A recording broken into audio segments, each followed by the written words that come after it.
The MSI GE63 RGB 8RF is a powerful gaming laptop. In this review, we'll check out gaming performance, overclocking, thermals, undervolting, features, battery life, and basically everything else to help you decide if it's a laptop worth buying.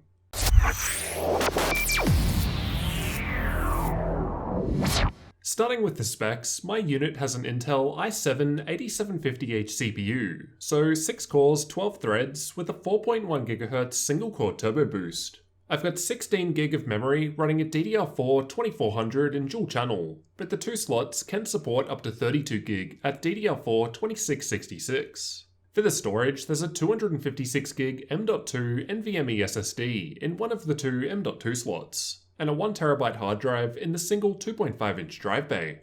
As for the graphics, there's an Nvidia 1070, and this powers the 15.6-inch 1080p 120Hz TN panel. For network connectivity, there's a Gigabit Ethernet port, support for 802.11ac Wi-Fi, and Bluetooth version 5.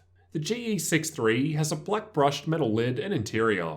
Overall, it felt well built and had no sharp corners or edges. The dimensions of the laptop are 38.3cm in width, 26cm in depth, and just under 3cm in height. So not exactly thin, although it does have fairly powerful hardware to keep cool. Testing the weight, my unit came in at around 2.5 kilos, basically as specified on the MSI website. With the 230-watt power brick and cables for charging, the total weight increases to just over 3.6 kilos. As mentioned, it's got a 15.6-inch 1080p 120Hz TN panel with a 3ms response time. No G-Sync available though. I found the viewing angles acceptable. Fine side to side or looking top down, but pretty bad looking at it from below, though not unusual for a TN panel. I've measured the current color gamut using the Spider 5 Pro, and my results returned 100% of sRGB, 83% of NTSC, and 88% of Adobe RGB. So quite good for a gaming laptop, which is usually the case from MSI laptops. At 100% brightness, I measured the panel at 353 nits in the center, with a 910:1 contrast ratio. Overall, I thought the screen looked quite good, provided you're looking at it front on. I've taken a long exposure photo in a dark room as a worst case backlight bleed test, and it looked fine with no noticeable bleed, but this will of course vary between laptops. There wasn't much screen flex as it's quite thick and metal. It can't be opened with one finger, demonstrating that there's more weight up the back, which makes sense as the battery's there, although you could still use it on your lap without it falling off. Above the display in the center is a 720p camera. The camera and microphone aren't great, but they'll get the job done, and you'll be able to judge both for yourself. The keyboard was great to type with. I had no issues at all while using it. It's got individual key RGB lighting, which can be controlled through the SteelSeries software. I personally like MSI's RGB keyboards, as the sides of the keys are clear, so you can actually see the lighting well. Here's how the keys sound to type with, to try and give you an idea of what to expect. Towards the top right of the keyboard, we've got the power button, a button to cycle through the keyboard lighting effects, which also changes the lights on the lid, and then lastly, a button which will enable cooler boost and max out the fans. There was a little keyboard flex while pushing down fairly hard, but overall I thought it was fairly sturdy.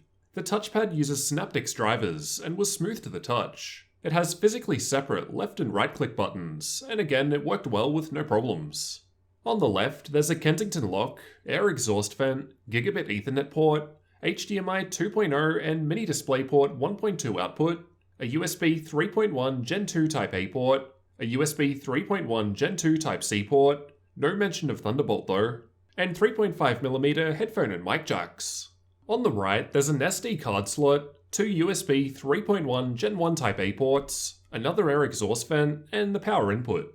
The 3 USB Type A ports also light up red while powered on. On the back, there's just air exhaust vents on the left and right corners, and only some status LEDs in the center on the front. On the brushed metallic lid, there's the MSI logo toward the top in the center, and RGB light strips on the left and right.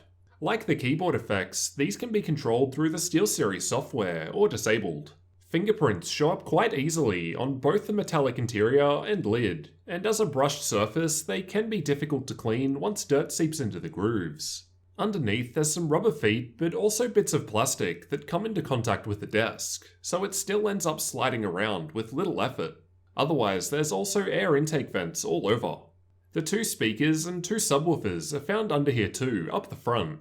They actually sound pretty good for laptop speakers. There's some bass, and they're still clear at high volumes. The laptop can be opened up easily with the Phillips head screwdriver. The panel can be removed after taking out 11 screws. Inside, we get easy access to the single 2.5-inch drive bay, Wi-Fi card, 2 memory slots, and 2 M.2 slots. At first glance, there appears to be 3 M.2 slots, but one of them doesn't actually have a connector to plug a drive in. Powering the laptop is a 6-cell 51 watt-hour battery, and with a full charge and just watching YouTube videos with the screen on half brightness, keyboard and lid lighting off, and background apps disabled, I was able to use it for 3 hours and 12 minutes. It was using the Intel integrated graphics during this test, thanks to Nvidia Optimus. While playing The Witcher 3 with medium settings and Nvidia's battery boost set to 30 FPS, the battery lasted for 46 minutes. And it was able to sit at 30 FPS the entire time without dipping. Overall, I thought the battery life wasn't great considering the size of the battery, but it's possibly due to the high-end specs. Thermal testing was completed with an ambient room temperature of 18 degrees Celsius, so expect warmer temperatures in a warmer environment. Starting at the bottom of the graph, at idle the temperatures are a little warm, shown by the light blue bars, even though the fan was still audible, as you'll hear soon. Moving up to the green bar, I was testing gaming by playing Watch Dogs 2, as it uses a good combination of CPU and GPU. And this gave us the highest temperatures while gaming. By maxing out the fans in the yellow bar, we're able to drop down a few degrees. And by applying a minus 0.150 volt undervolt to the CPU, shown in orange, even with the fans at default speeds, we're seeing a nice drop in temperatures. By maxing out the fans with the same undervolt applied together, shown in the lighter red, we're seeing the coolest temperatures while gaming. The stress tests were done by running AIDA64 and the Heaven benchmark at the same time, in order to attempt to fully utilize both the processor and graphics. Moving up in the graph and starting with the dark red bar, there was a combination of thermal throttling and power limit throttling on the CPU. This continued regardless of undervolting and maxing out the fan. The temperature of the CPU does drop back a little with the undervolting applied, but there was still intermittent power limit and thermal throttling in all CPU and GPU combined stress tests. Even in the best case of fans maxed out with the undervolt applied together. And keep in mind, I'm testing in an 18 degrees Celsius room too. These are the average clock speeds for the same temperature tests just shown. Starting down the bottom with the green bar shows the results of playing Watch Dogs 2 at stock settings, which ran quite hot as we just saw. By maxing out the fan, the CPU clock speed rises a little, as there's slightly less thermal throttling. But applying the minus 0.150 volt undervolt in orange made the largest difference, almost getting us the full 3.9 GHz all-core turbo speed of the 8750H. Moving up into the stress test results, the clock speeds in the dark red bar are the lowest due to a combination of power limit and thermal throttling.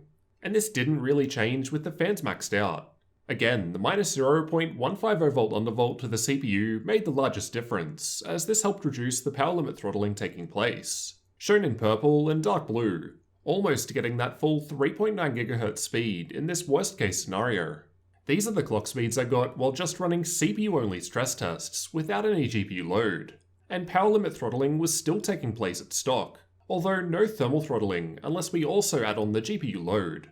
With the minus 0.150 volt undervolt applied though, we're able to reach the full 3.9 GHz all-core turbo speed of the i7-8750H CPU. And I'll also note that it wasn't possible to change the power limit from the 45W TDP with Intel XTU.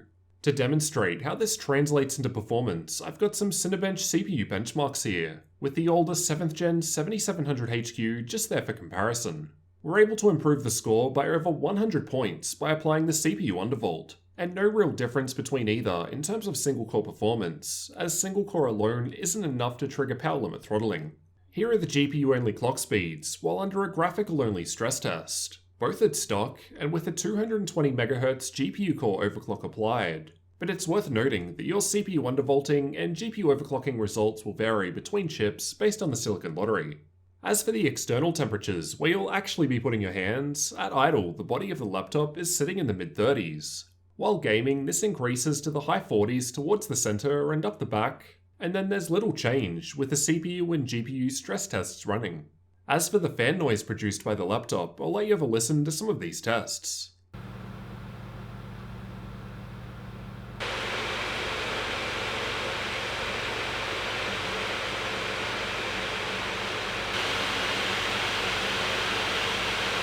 At idle, it was a little louder than most other laptops, with the fan still audible. While gaming and under stress test, it was about the same, not too different from most other gaming laptops I've looked at. And then with the fan maxed out, it was fairly loud. Overall, the performance wasn't as great as I was hoping for. The 8750H almost always has these power limit throttling issues. That's definitely not something unique to this MSI laptop. However, the thermal throttling was unexpected. Generally, MSI laptops have pretty good cooling, and there's definitely a lot of heat pipes here. Thermal throttling out of the box, even with the fans maxed out and the CPU undervolted, is a bit of an issue though. Especially when you consider that my tests were done with an ambient room temperature of 18 degrees Celsius, so I'd expect even worse in summer. At this point, I'm not sure if there was just an issue with my unit or if this is simply how they perform, so I definitely suggest you check the results of other tests. Unfortunately, I can't try repasting it with a review unit, but if this was my personal laptop, I'd definitely be looking at trying that next. Finally, let's take a look at some gaming benchmarks. All games run at 1080p with up-to-date Windows and Nvidia drivers installed. Fortnite was tested with the replay feature, and even at epic settings, we're averaging above 100 FPS, with lower settings getting the frame rate above the refresh rate of the display, so it should run very smoothly. Overwatch was tested playing in the practice range, and again, even at epic settings, we're seeing very high frame rates for this game, with 1% lows above the high refresh rate of the panel, so it played excellent. Shadow of the Tomb Raider was tested with a built-in benchmark. I've only tested this game on a few laptops, but these results seem fairly good. Above 60 FPS averages, even at max settings in this test. PUBG was tested using the replay feature, and although this is a less optimized game, we're actually getting pretty good frame rates, regardless of setting level used. So with this fairly high-end hardware, it's actually running pretty well. CSGO was tested using the Elliptical benchmark, and while maxed out, we're able to average above 200 FPS. Though not too much better than say a laptop with 1060 graphics, although the 1% lows are noticeably improved. Rainbow Six Siege was tested with the built-in benchmark. There was almost no difference in 1% lows between the setting levels in use. But despite this, they're quite high, with fairly high average frame rates, so this game should play pretty well with any settings. Far Cry 5 was also tested with the built-in benchmark. The results in this test are pretty good, above 60 FPS even for the 1% low at ultra settings. And the 1% results aren't too far behind the average frame rates, indicating the dips don't seem too bad. Assassin's Creed Origins was another that was tested with the built-in benchmark, and again, pretty good frame rates for this test. I don't personally think you really need that high of a frame rate to play it, and it does seem to be a more demanding game. Dota 2 was tested using a fairly intensive replay, so this should be a worst case scenario. These results are not the same as actually playing the game. The results are actually on the lower side, coming out worse than the lower spec Dell G3 I recently tested, likely due to the CPU throttling discussed earlier. Testing Battlefield 1 in the first campaign mission ran well at all setting levels. The 1% lows were a fair bit behind the averages, but even at ultra settings still above 60 FPS, with the averages close to the refresh rate of the panel. Overall, it played nicely. Watch Dogs 2 is a demanding game, although it doesn't really need a high frame rate to play. I could play it at ultra without many issues, and we saw basically the same frame rate at very high and high settings. Both the CPU and GPU were 100% maxed out in this test. Ghost Recon is another demanding game and was tested with the built-in benchmark, and it was running fairly well with basically all but ultra settings.